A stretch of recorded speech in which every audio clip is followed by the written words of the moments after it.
Salut à vous tous, très chers abonnés, amis de Tonton Promo TV, votre chaîne d'information, d'éclaircissement, pourquoi pas aussi des décryptages musical. Votre humble serviteur au micro, Ridolphe Nkosari de Rido pour les intimes, Tonton Promo. On est venu juste un tout petit peu en mesure d'urgence, c'est juste question de vous éclaircir.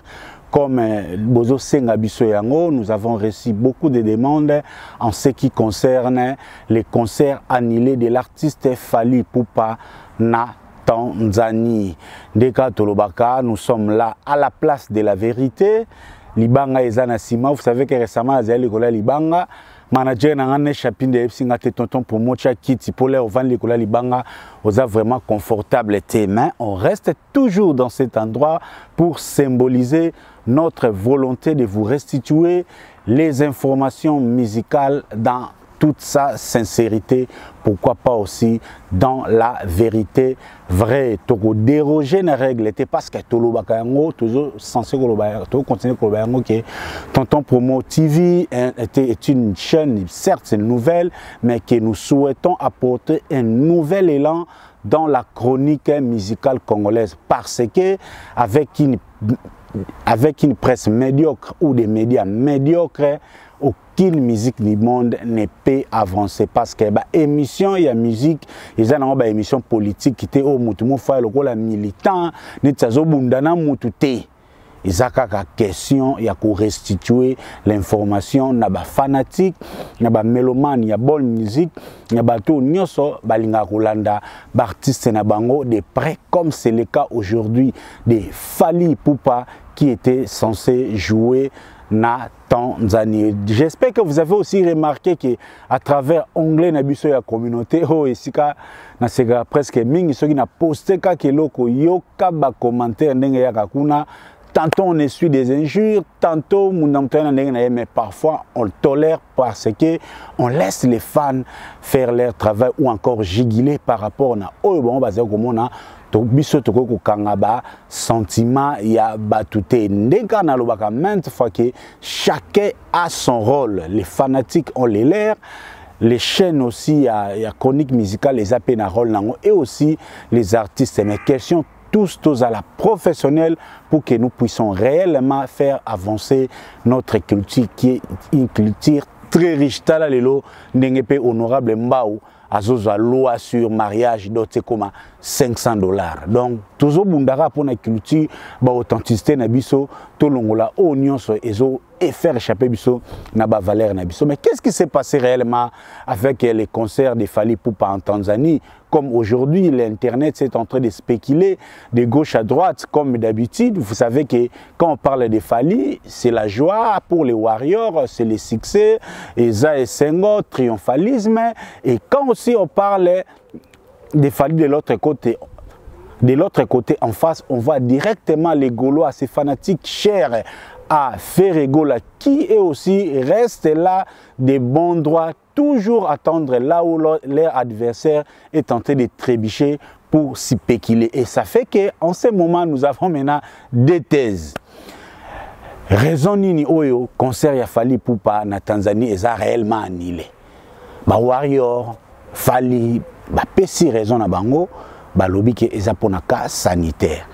Mais ba Gaulois et encore les autres mélomanes oyo tantôt mikolo monaka ba otalaka Fally Ipupa lisu likolo ya lisu non el mara amuta kosa leka il faut ezalaka ka babiye etekami malunga te yango mwana maya beti tout la mwisi ya zazande ke ezalaka quitter les choses avant que les choses vous quittent. Est-ce que c'est cela la réalité? Yango bomona ngai na suka kinanga na lobaki nanu na poste na tchaki na chaîne na photo na komaki ke Fally Ipupa concert reporté.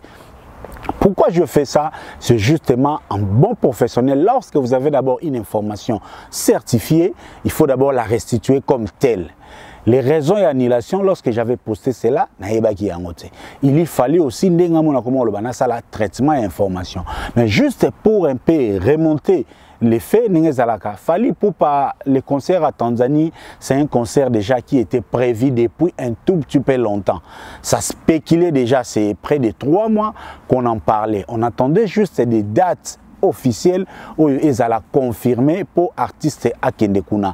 Il y a presque, je pense, tout au plus 3 semaines que l'artiste a commencé de faire la promo de ces 2 grands événements qui étaient prévus. L'un na hôtel Serena na Dar es Salaam et Moko aussi dans une des provinces de Tanzanie où ils ont un combo ya Mwanza. C'est là où les dates étaient calées, premièrement les 23 ou les 24 je pense, et les deuxièmes concerts à Mwanza, ils ont qui prévu les 27. Donc comme je disais tantôt, il y a 3 semaines que l'artiste a officiellement commencé la promo des c'est des grands événements qui sports et nous-mêmes aussi comme Tolobaka, nous sommes toujours cette chaîne qui accompagne les artistes, qu'on soit compris ou incompris. Nous on ne voit pas les réflexes ou encore les caprices des fanatiques sur la Nagayangote. On reste constant dans notre travail par rapport à notre cahier des charges et nous en avons fait large écho et nous avons même aussi vanté la place Serena qui est une grande hôtel et un hôtel moko luxueuse parce que Tanzanie c'est aussi cette ville, Dar es Salaam c'est aussi cette ville touristique où Mindele Bayaka est belé surtout na makambo ezalaka ba safari donc vraiment ezalaki hôtel mouvement onga on a qui donc ne vous étonnez pas ce qui n'a concerne bomoni quelques Mindele parce que Mindele bazalaka zalaka parce qu'il y a beaucoup d'activités touristiques et tout na retour hôtel wana comme dans des pays comme Tanzanie où bazo comprendre valeur il y a tourisme mais c'est depuis hier tous les après-midi que l'information a commencé à circuler faisant état de l'annulation de ces concerts. Les rigoureux sont allés plus loin tantôt pour commencer à dire que non, mais comment le concert est annulé, l'équipe de Fally ne communique pas sur ça. L'information a commencé par les pages des fans, les pages qui soutiennent Fally Ipupa, et ben déjà corrélé et en fait au milieu des après-midi, lui-même l'artiste Fally Ipupa a posté na Instagram na page officielle et aussi sur sa page officielle il y a Facebook. C'est là où l'artiste a mis photo et affiche à concert wana au bakomi reporté et na au côté na coin l'artiste Fally Ipupa aussi a collé décision oyo et a puisé na gouvernement tanzanien selon interdiction il y a ba événement kuna na Tanzanie. C'est ça l'information. Maintenant ba oyo bazokolo bake Fally Ipupa akeite parce que ba billet kami biente abangi mpiaka abangi mfuilu talaka El Mara mkonza ba sold out akoya na Dar es Salaam boye batu baya malunga te lelo pata bolobi bo triquer na caméra mais ba téléphone batu ezanga raté ba lobi que non Fally Ipupa abangi mpiaka. Et c'est vrai, entre l'équipe de Fally Ipupa et ceux qui estiment que Fally Ipupa a eu prétexte, il y a environnement lié à Covid pour Hakim Mpiaka, est-ce qu'ils ont raison? Est-ce que leur raisonnement est fondé? Est-ce que ce point de vue est fondé ou Ezakaka une guerre normale les rentre ba fanatique et bandi na le il y a on le waki mukili et bandi les loté même à l'époque des JB Wera ceux qui jiba beti Zénith donc lobby na be monsieur Rolanda tu es même ba célèbre débat au Francis Kalombo aya à la qui ça même passeport na ye et na plateau ya Popol Mukelenge juste pour le baka qui na Bercy ya Wera salle ezalaka divisé donc ezanango eloko ya sikate toujours adapté yango kaka par rapport ya makamezo lekalelo yango biso pe lelo tu esko tout ça la restitution et notre commentaire. Chez nous ici, Tonton Promo TV comme une chaîne responsable, nous rejoignons les points de vue de l'artiste. Oui, nous sommes d'accord et nous sommes convaincus que ce concert a été annulé pour des raisons sanitaires.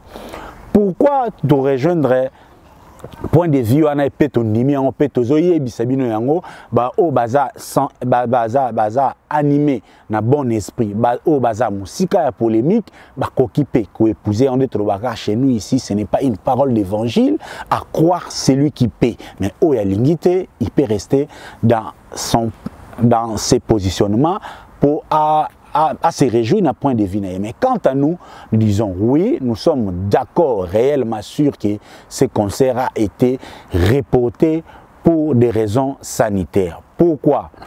Parce que premièrement, en termes d'information. Vous savez que Tonton Promo, lorsqu'il y a des questions polémiques ou des questions qui divisent l'opinion, nous, avant de venir, nous essayons dans notre musique d'entrer dans la profondeur de l'information, question de traiter l'information, pour la paix, point de vue, ni oiseaux entouré, événement pour toi qu'on restitue bino et l'oromoko comme des responsables. Dans le baga qui Tonton Promo TV, les lots, et ça, ceux qui ont la seule chaîne, oh Tonton Promo Vanta. Maintenant, le bata parmi rare chaîne, Oyo et Kumba Maka. Na dicteur ba fanité ou ekumba maka na dicteur d'équipe communicationnelle ya ba artiste té biso ata otindeli biso information, nous en discutons, nous en traitons avec notre information pour te restituer. Moi j'espère que wana kutu ya kosambezate Emmanuel Kalonji le coach ayebi makambo nazo koloba esika za na pesi mbote, et j'en profite même aussi pour na pesa nangansona un muzombo qui se respecte à Paris na pesi mbote. Pourquoi pas aussi maman Eugénie na Paris esika za na pesi mbote. Je n'oublie pas aussi BBC Movie et ceux qui n'ont mon beau-frère Nesha Pindi, je serais vraiment malheureux à souhaiter bon week-end, pourquoi pas aussi à Freddy Mayassi, la force tranquille ici à Londres. Robin Wemba display en couleur les plus beaux garçons de l'Europe, Topé Sopembote, Pascal Chio, l'inoxydable, Stratégie Fuego, Lokolo, Loboko. Et je chute par Junior Ekui. Juste pour nous continuer, oui c'est vrai, on est entré en profondeur. Oui, bika Tonton Promote. Pour que tu aies est-ce que l'information est vraie pour te consommer trop, donc te consommer tellement trop, na koti na bandi ko fouiller. Kena ba site anglais, na kena ba site ya ba tanzanais. La première des informations oezo Tchanga l'aise, là nous confirmé qu'il fallait pour pas reporter les concerts pour des raisons sanitaires, et ça que j'ai trouvé une décision, il y a gouvernement d'abord premièrement où ils allaient qui dans mois de mai. Première vague, il y a troisième vague où il y a Covid et le gouvernement tanzanien avait déjà pris des mesures. Mais les mesures, ils ont des mesures liées à un spectacle, était certes, ils ont d'abord des mesures en annonçant que troisième vague est, il faut que ce soit des mesures, plus liées à des touristes au Balobaki qui est en Tanzanie. Il faut que notre dernier test, il y a Covid, où ils ont daté dans 3 jours. Il faut la vacciner. Il fallait refaire encore les tests. Donc, bref, pour dire que c'était des mesures certes liées à la Covid, mais particulièrement pour les touristes. Et qui ça qui n'a nous, grand événement. Ça, c'est la première raison. Et la deuxième raison, même il fallait pour payer mon PHC à mon poste sénaïe, ils ont dit que les 2 concerts prévus de Fali pour pas, mon cousin à Dar es Salaam qui est la capitale, l'autre est à Mwanza qui est une province, une ville portuaire. Mais, ministre, une des autorités, il y a le gouvernement central, après ça qui déjà la directive, il y a l'autorité, il y a la province, il y a Mwanza qui désormais, décision donc il y a je pense il y a 3 jours 4 jours, désormais dans la province il y a Mwanza l'activité où ils ont rassemblé Batu et Belé et ça d'abord interdite. Exception a été seulement faite pour les activités à l'église et aussi activités à Matanga. Donc, dans Mwanza, ne peut réunir que plus peut-être une centaine de personnes. Il faut des activités à l'église ou activité il y a matanga ba funérailles ba obsèques. Il y a ngomutu eza autorisé na ville ya Mwanza depuis 3 jours ou 4 jours. Pour les autres activités, il faut une autorisation express ya l'autorité ya ville wana.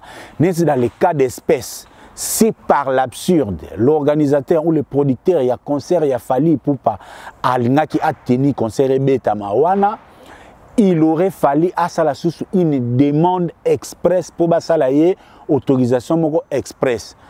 Or et loko pour des gens raisonnés au salaire parce que déjà un concert est une activité à caractère un peu il y a prestige au monde qui batiki kaka religion parce que ça selon ndenge bato bazokwara na nzambe batiki makambo ya matanga po eza ba dernier moment tout ça ba au revoir na ba être cher na biso, mais je ne pense pas que selon contexte il y a interdiction générale, un responsable, une autorité responsable a quoi autoriser un concert qui est inactivité prestigieuse et ça n'a lié na prestige. Donc un État responsable ne peut pas mettre la vie de ses concitoyens en danger justement à cause d'un concert.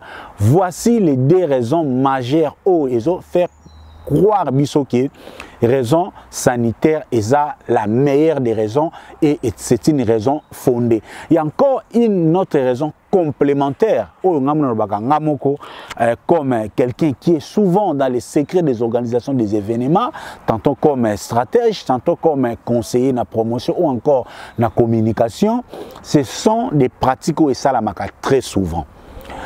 Quand un producteur invite un artiste dans le pays, il faut engager des coûts, des charges, des déplacements, des billets d'avion, aller-retour, il faut des logements, des restauration. Et ça, j'ai des charges au éco dans l'organisation et spectacle. Et des charges, vous comprendrez que dans la pratique, la plupart des concerts où les artistes ont voyagé, et en général des concerts. Généralement il y a des concerts surtout dans la structure na biso orchestre c'est le la biso neti ya congolais o ezaka nango ke faut muta mbundaya muta sente muta osimba autotune na yebite surtout le person qui jinolia ki alingaka kende par rapport ya soki ya blama zwaki donc biso orchestre c'est memara bato ebele bato basala ba hip hop na yeka mso ba web sangane par exemple Gims l'air ayaka na Côte d'Ivoire à Betara je pense qu'à concert moko na fin décembre mais ba Gims bato ba hip hop ba yaka na équipe ya menene logo abisote bato ya ba hip hop un tout petit peu tout le monde on a une annonce bi lorsqu'il voyage na yebite sera memara plus de 10 personnes. Il suffit les régisseurs naïa kende, bien ingénieur de son technicien naïa, des 3-4 personnes DJ naïa qui ils peuvent faire le voyage. Kuna bango ezara ndé monter na baku ya orchestre. Yango ça là que très souvent quand on évite des orchestres congolais, orchestre ya ba congolais et ça là il faut obéir bango des concerts. Batika ka brèche wana pona ko pesa producteur occasion à bénéficier d'un investissement naïa.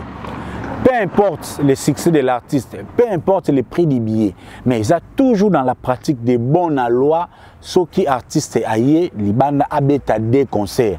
Donc, ça c'est une raison de plus où ils ont fait un phénomène pour ceux qui voudraient dire que oui, na Dar es Salaam, mais pourquoi fallait pour ne pas seulement venir jouer na Dar es Salaam? C'est là que j'avance cet argumentaire pour dire que les producteurs yem ta omona. Fallait pour pas de problème. Yé ça soit caché naé à moitié ou en totalité. À quoi y en a épée à beti à zongi.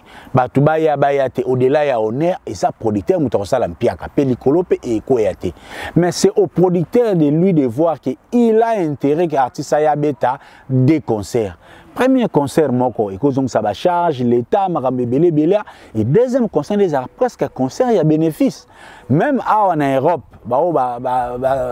producteur ba sala ba organisation ba spectacle producteur o ya bengi sa orchestre c'est Utikin eye poto a bengi sa beta na Bercy a beta na Zénith a beta wapi ba concert o landara liboso producteur o ya bengi sa ka bango afutel bango batike po ba azaka toujours na droit moko boye parce que yé muto a bengi si bango soki yo lingo betsa bango na sans yo bengi sa bango donc producteur o bengi sa bango akozongi sa bango nanu na mboka o bazongi na mboka o bauti ndeyo so ngo bengi se o bengi si na ndenge na parce que ko bengi sa orchestre izaka ba moyen il y a aussi des frais administratifs o ezaka ebele wana yango je trouve fondé cet argument parce que ce producteur l'organisateur du concert de Fally Ipupa en Tanzanie a estimé que faire un seul concert pour Fally Ipupa peut-être il ne va pas couvrir tous ces charges parce que ils ont business, ils ont église, ils ont massapoté. Donc les deux argumentaires, ils ont fait fonder sur le baquet. Fally Ipupa, les concerts reportés réellement pour des raisons sanitaires. Oui, je sais qu'il y a une tendance aujourd'hui qui estimerait que tantôt l'artiste Fally Ipupa est en train de passer des mauvais temps, tantôt parce qu'il y a les problèmes de ses enfants et son ex, et tantôt parce qu'il y a un concert autotune et Simba quitté, tantôt il y a un disque d'or qui n'arrive pas encore, on tenterait aussi de coller comme si Fally Ipupa et ça tant besoin les cabines. Je ne pense pas. Je sais que on ne devrait pas être superstitieux. Carrière, il y a battu les aratés, il y a toujours des histoires parce que nous sommes des humains. Tout ce que nous faisons ne dépend pas forcément de notre aura, de notre organisation, de nos moyens, on a un bongo matériel, non. Parce qu'il y a aussi des causes extérieures à notre bonne volonté, comme le cas d'espèces MENA. Comme le cas d'espèces Netolbango. Et je ne vois même pas comment est-ce que quelqu'un comme Fally Ipupa vraiment Koya parce que billet était kamité. Je ne pense pas. Déjà, les producteurs, Yemoko, Yemoko, ça déjà la directive pour qui billet, s'il faut les rembourser ou bien garder billet, la directive, voilà. Donc c'est déjà certain que débit, il y a billet ici et bandaki. Je sais que tendance n'est pas que oh non peut-être billet a fallu trop cher et outné l'Obama qui na Côte d'Ivoire n'est pas l'Obama qui na Cameroun et na Tanzanie aussi. Je ne pense pas vraiment parce que les billets ici et bandaki côté kama et quelqu'un comme Fally Ipupa même si billets en à long terme et achat mais il faut que l'artiste arrive sur place. Il faut que l'artiste arrive sur place pour que à marteler encore sur la promotion. Parce que lorsqu'il y a des concerts comme ça, dans le contexte où il faut artiste l'air à commis à marteler encore, tantôt passer des émissions ou pourquoi pas aussi inviter quelqu'un à y un podium ou par exemple un orchestre local où il faut enlever les rideaux plutôt. Nous sommes moyens où et ça sous pour nous matissa qui billet et encore que les je ne pense pas que Fally Ipupa ait perdu ses pédales côté à Tanzanie parce que déjà fort d'un featuring avec Diamond dans le passé et aussi un autre featuring au Baouto Sana garçon na jeune ceux qui barnent boyo baza qui na baza sous na Diamond tout cela ils ont support oyo ils ont joué na faveur et artistes par rapport il y a présence na Tanzanie et puis entre nous na Afrique australe ou bien na Afrique de l'Est. Croyez-moi, notre musique a encore sa place. Il ne faut pas tout confondre. Hein. La musique congolaise aujourd'hui, ils ont souffert dans le sponsoring, dans le management, manque de médias professionnels, manque de producteurs, manque de mécènes, mais qui n'a rien à voir avec la qualité de la musique nabiso. Pour basse nabiso, na tempo nabiso, na mbunda nabiso, na solo ya Feli Dimbeni. Zomona les soki ezobeta na Dar es Salaam wana olinga to ko bouger. Moi j'ai été na bakota na ba Zimbabwe, bakota ba Tanzanie wana donc bakota ba Zimbabwe ba Zambie, toyebi comment musique na biso ezakuna. Ya même bomona que la plupart des musiciens au lensu bomona na kine simbate ba batama na bona ba kwana parce que ils jouent des concerts, ils prennent des contrats, beaucoup bazara na Kenya ba kena tina Dubaï, mais c'est le même orchestre un peu local, bazana engrenage à communication makasité, moi boy bango ezate. Donc, c'est difficile vraiment un artiste congolais au hasard à succès, hasard par exemple top, parmi les top locaux la Fally Ipupa, aya nani nikuna abe Tanzanie par rapport à babi et puis à qui ma concert na niveau non ça c'est trop fort donc et kokoya mais s'il vous plaît tous là quand même moi moula les loté quoi les loté to yebi quand même moi ba kwana nde balinga musique na biso parce que na ba coin wana kutu ya ba Tanzania bazimo oko kene même ko beta na kombo Fally. Donc, il y a boîte morope boye, bakocha non, ok ça va congolais koya et beta musique a Fally Ipupa, ba tchepe tike boye batu baye sans Fally aya. Et ça vaut aussi pour faire Kofi Wera Jide, ba OK Jazz et Zaza wana yango te comme cop. Ya bato ba beta la musique na ba point wana. Donc pour pene rater le baka boza là ba maman na désorganisé pour que matina point pena ya niveau wana. Donc tout cela et puis en ce qui concerne les événements aussi la Tanzanie lorsque j'ai fouillé, je suis allé plus loin comme Meka Hotel un tout peu est-ce que fallait à lobby concert à reporter. Est-ce qu'il y a encore des concerts prévus dans le week-end? Oh, déjà, je n'avais pas trouvé. Surtout dans Mwanzakout et Zate, dans Dar es Salaam, je ne sais pas. Les prochains concerts, même, il y a Diamond. Ils ont le 5 août. Donc, tout ça, dans 2 semaines, le 5 août, la situation peut changer. Ce qui a changé, c'est même Diamond, le 5 août, à Koki peut reporter. Parce que, écoute, les lots, star, nous sommes presque en Afrique, bazar, coincé dans les cambouis à Covid. Davido a un concert annulé, belé. Diamond lui-même, n'en parlons pas. Whisky, le concert annulé, belé. Donc, n'en parlons pas parce que les lots, tendance, c'est vrai. Et ça, il y a ouverture selon pays na pays. Ni en ça en France, ça ni ma passe. Biso en Angleterre, parce que ba funguli. Mais les fali pour pas Aroya les 29, les 28 août, je pense. À na carnaval, il y a que la femme. Ils ont Davido. Ça peut aussi arriver à 2 semaines si la situation change, mais jusque-là, ils en ont nous maintenu. Fali pour Aroya à Londres, c'est un événement payant. Ils ont au foot, ils ont au félété, et cause à la paix annulé. Donc, ça n'a pas la liété, l'artiste Fali Ipupa. Donc, vraiment, c'est ce que je voulais partager, échanger avec vous, parce que nous, on est là pour dire la vérité comme telle qu'elle est. Parce qu'on est censé, nous, les médias, vous apporter la bonne information. Dès que vous allez chez nous, on essaye tant soit peu de faire la différence par les traitements de l'information, par la rigueur de l'information et aussi par l'indépendance de l'esprit. Parce qu'on a tous un abisso awa, nga ba caprice ya ba orchestre ya ba fanatique, nazo comme ba plainte moko complaisante. Ozomona mona kala kola mwana zolela inge ozo melise milk. Donc otike pe mwana bando lelo ebiki akobimane makila te, akobimaka ma ya misu. Donc warrior soka zo ya tata promo ndenga ta bozi bana bina basi kuma kotinda ba finganga vie père asala nga boye. Nazomona mnoka lokola bana bazolela ndeka ba mapasa nga balela ka er moko bengi mère double qui peut bon er ma mère tika ba ona no bobima makila te. Parce que je suis comme votre père. Donc, nga mutu fona entretenir bino na ba konifalisto ba finganga na ba warrior ba finganga, c'est de mon devoir de vous entretenir. Il y a même des gens où ba koma ko bengela ngande ko nga very strong ko ya mbaka tonton promoter aze ozolingo escroquer batu na kombo nanga. Quelqu'un comme JP Bakiti ozolingo escroquer mutu na kombo nanga. JP Bakiti yo pesa nga contrat la Coste. JP Bakiti yo pesa nga contrat ya Eric Lem ya Christian Lem. Hein? Donc, j'ai fait mon travail tel que je l'ai fait, et ça parfait, et ça peine à faiblesse, mais on essaye dans la mesure du possible, il y a correct, parce que les Congolais méritent mieux.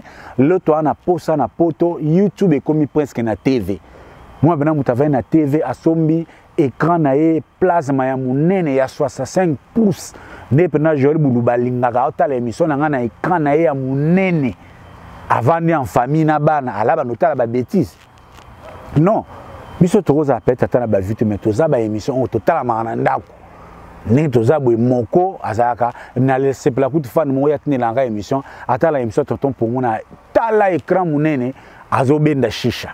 Donc tu week-end boye ba baza ba responsable ba on sepela azolanda une émission posé, un message posé, sans parti pris, sans clash, sans acharnement, rien que du professionnalisme. Et ça, la bateau et des musique nabiso. C'est ce qu'on a besoin. Il y a chronique wana. Donc là, tu as gauche, droite, et ça plus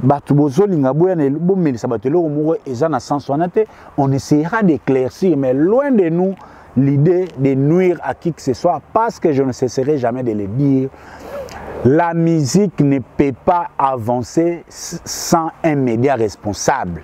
Donc, tous les médias qui restent dans la clash, dans la polémique inutile, dans l'okuta, vous êtes en train de tuer la musique. Les Congo, ils ont payé à cause des artistes de mon côté. Il y a des artistes, ils ont un bar, mais ils ont un bateau, ils ont un nzembo. Avant là, il y a un nzembo. Nzembo na koti sireku na zuye note savi nanga nini na problème nanga bakota ka boloko soki obuki mibeko nino lingaka na sala po nga na sali il suffit oyebi combien de personnes ceux qui basboye sans raison ne balelaka na nzembo wana. Vous croyez que soyo beti Bercy beti Zénith nde olongoli nzembo wana mito bato bokolongola ngo te bokolongola ngo te parce que musique soki eza bien succès za makambo so tolobaka na Congo. Nous allons faire promotionner tous les artistes dans la mesure du possible. Dans la mesure du possible. On toujours répété que Christian Lema abimisi déjà Masoso 3 titres et ça on a le téléchargement lingaka VIP lokola Robin Vouemba display en couleur les plus beaux garçons de l'Europe et na Freddy Maes Force tranquille na voiture na bon les bazoya boyo kapina musique wana ya Molokai un bon chanteur à Zoyemba. Ça fait plaisir. Ça fait plaisir. Ça fait vraiment plaisir. Nenge musique ça na ba couleur rebelle. Donc c'est ce que je voulais un peu apporter par rapport au report il y a concert, il y a Fally Ipupa, donc on reste connecté au moment opportun. Tokoya, s'il y a un changement, on va l'apporter. Ce que ça a encore recalé, déjà à mon côté déjà, et si on a réservé déjà Ginolia qui sont comiques à Tanzania bengai. Ayambanga tengana bengai. Oh Ginolia kala tonton promo akoma koyela biso ndire azobundana biso non. Eza nango bongo tezaki tozolinga tosala musala na norme. Donc ndenge pelo na minute yo héritier lelo azobeta na likasi. Donc lobby mayele na mayele lisolo kuna ndenge nini Francis Dibaya wata ndenge ni kote kuna opaloli. Donc dimanche na poka to lundi bokozwa spécial héritier Watanabe à la conquête du Katanga. Toke nango bongo o peso kota sima o afande aye na soki na dynastie komi wapi o harmonie total suka ndé na semaine toye soki pe information bimi toye to koti dans la mesure du possible to ça la course na mutute to ki mambango te mutako kufa lelo azate. Donc on est là jusqu'à tozana bino maele pour tout ça la musala to meka quoi apporter notre pierre na avancement ya culture nabiso. Quoi dire de plus sinon dire merci na Nesha Pindi mon beau-frère Nesha Pindi siko bolim sangale na lobami Nesha Pindi parce que c'est pas pour lui flatter. Tout le monde sait que Nesha Pindi c'est un plus proche de Ferrego là. Tout le monde sait ça. Mais son ebisi bino ba conseil Nesha Pindi apesa ngai bondi mate. Ozomona. Donc émission so na yaki Fally Ipupa kuna eza raison sanitaire mais ngana ina komo force na komo luka ba argument pona bambela Fally na kosa la Fally makambu Nesha Pindi quand bien même c'est un pro frère et c'est un pro wenge mais alinga zala d'accord te parce que c'est quelqu'un de raisonné. Il y a un moment là sur tonton pour moi muto affaire pas forcément muto affaire mais je ne sais pas du côté affaire Emmanuel Kalonji. C'est lui où le coach côté affaire. Il est toujours disposé pour nous donner les informations. Et des informations pareilles à Tayabango. Sur les informations, on en discute. On en discute. Ils respectent mon point de vue et moi je respecte aussi leur point de vue. C'est ce qu'on demande même aux communicateurs de tous les orchestres. Tout ça n'a pas de mémoire na mukongote na tina note na neska okena yote na jana mboga ya Queen. Awa papa na biso nga ko banga Queen awa. Donc so Queen a lobby tonton promo yo boye wana pena munu fuidi. Mais tant que Queen a sene lokote donc atoza onzambe osogi nani ozano kaka mutu to travailler na nenge ya respect. Yango bomona nga na continuer ko benga. Aussi fona benga Gino Lia ki pona zo info na ko benga. Ambassi na ko benga. Oh Kelly Charleston soko tengami na so na moni information na zo pas Kelly na kobenga soko sepeli to bloqué libre à toi parce que nazana tina ya komema ni pembe ya Kelly ni koyeba soka sali ni benande na posa ya information ya Fally Ipupa. Donc sans Fally ngaku tunalinga na lukana yeba te koloke azanani edi badiata azanani. Donc nazo kutana na bino par accident. Donc ce qu'il fallait ndenga lingaka za la docteur ce kazala kana komangane docteur Timba Ipupa pour Fally soit à la médecine à ce que je vois alinga za gynécologue pour nenga linga ko ningisa luketu nenga linga mingi ba mama Fally soit ça médecine pour moi linga za la gynécologue. Donc si Fally était devenu le gynécologue, le docteur Ntimba Ipupa, en quoi Fally non, on fait ça parce que Fally a fait la musique et nous on fait la chronique. Donc on a beaucoup de bayaka. Tonton pour moi, quand le bela Fally te bossexanga makasi. Bossexanga makasi. Donc on dirait que tu as commis Marco 6, on dirait que tu as commis Keina, ou tu as peki sangai ko le combat Fally te. Ni Marco 6 kutu ni Keina baza même pas tant à droit au sanga parce que leur papa Aza non seulement Ntimba Ipupa comme papa, c'est une star et en termes d'information ils ont excepté même il y a droit d'auteur. Au coup tu ça que l'artiste était et non l'artiste tel que je le vois. Quand je le vois, de la manière que je le vois, il suffit de rester dans le respect mutuel et à tout le monde. C'est ça notre souci majeur. Donc pour Nalelo, Nanganto na un muzombo qui se respecte depuis Paris na Pesiombo te Sikazali, maman Jenny na Pesiombo te maman Jeanne Ndo qui la dame de cœur à Londres na Pesiombo te Claude Lukeba Kwen l'homme de jugement na Pesiombo te BBC Movi bambo te na Sikozali depuis Paris et nani suna moni aussi namoni Eric Ekui na Sheffield na Pesiombo te Pascal Chioka l'inoxydable, des gros coucou à toi. Théophile Munganga Lentelo, stratégie Fuego Lokolo Loboko, maire Adjidja na Salon Bercy, avec le PDG Mangala Oesika, Banama Ibalekaka, Duebikara, Nengezalaka Free Therapy, ou leki wana pa PDG Mangala, Salon Zawanoko Katsasuki, moi Garden Zawana TV Zawanoko Lexa moi temps, au monama na my business talk, au lia moi ngulu ya mama ya Djidja, ngulu batumba, donc Zawana, et aussi agence de fret au Ezobanda, avec le PDG Mangala Zawana pour l'ingoti nambon na yo, ou l'équipe ya PDG Mangala oti nambon non a pété. Na moni susubana mai nanga na acné, Schubert Ngeleka, la stabilité Martino Congolo, pourquoi pas Claude Oya chauffeur à bis. Il n'a pas bongo Claude Oya chauffeur à bis. Na bona boaka Claude Mutumsa Diembela, on a boa qui Claude Oya chauffeur à bis na Salon Carlos chez lui-même le PDG Carlos Massamba Isikazali na PC Mbote na bana mai tout les blancs des katozaka mundele to PC Mbote Sikaza na papa na motonanga Robert Tatanzitu na pesi mbote Sikazali. Donc voilà pour Nalelo tout ce qui wana tonton Promo, votre humble serviteur est appelé à d'autres tâches. Après à Tozo Kenekosa la reportage, il y a publicité, il y a concert, il y a afan de Chakulenda Azoya Kobeta à Londres le 29 août awa Tozalana biso tuna ba Aimé Salo na ba Igeboloa na ba Urgence Okende Tozalana biso tuna ba Roi Mabi de London Tozalana biso tuna ba Brice Mpangi Tozalana na ba PDG de Londres, pourquoi pas aussi ba Berly Diogo, le miniature d'Afrique, ba Jean-Jacques Doueme na Mama Lidi Doueme ba Kozalawana pour to sepela na musique il y a afin de Chakulenda. Donc ponanga na suki wana tokutani kane koma mo mesano tokabwani na esi oloba avec la sœur Esther. Garde-moi que de ta main, n'appelle-moi bien, façonne-moi que de tes morts, la niveau, bénis-moi par tes biens, la vivre bien, console-moi au Dieu très haut, Nazaya yo nakoza la moto, mokilate, nakokende liboso, si mate, sur le bae, pour na vinanga, sur le bae, nanya ko changer, poesi, le bae, kinzambe, ezangolue, kobika bilaka na zambe, ezangolue, kozala mwana mokonzi, ezangolue, kolimbisa mana masumu, ezangolue, ezangolue, ezangolue,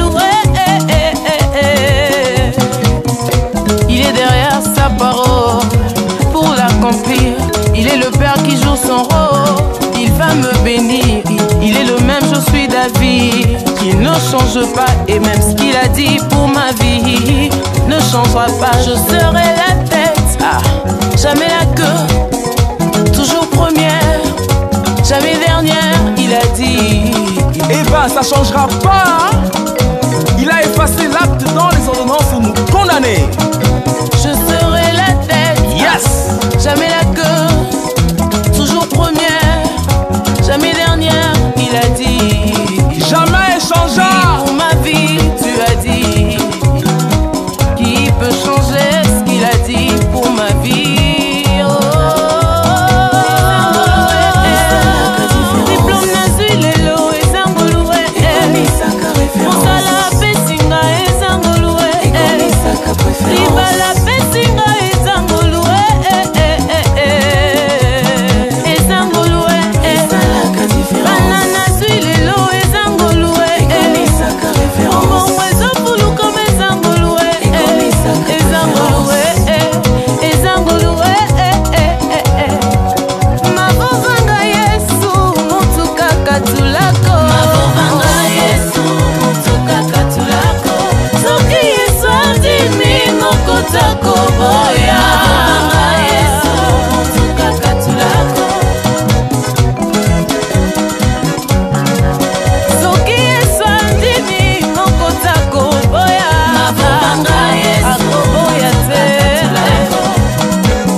Mavovanga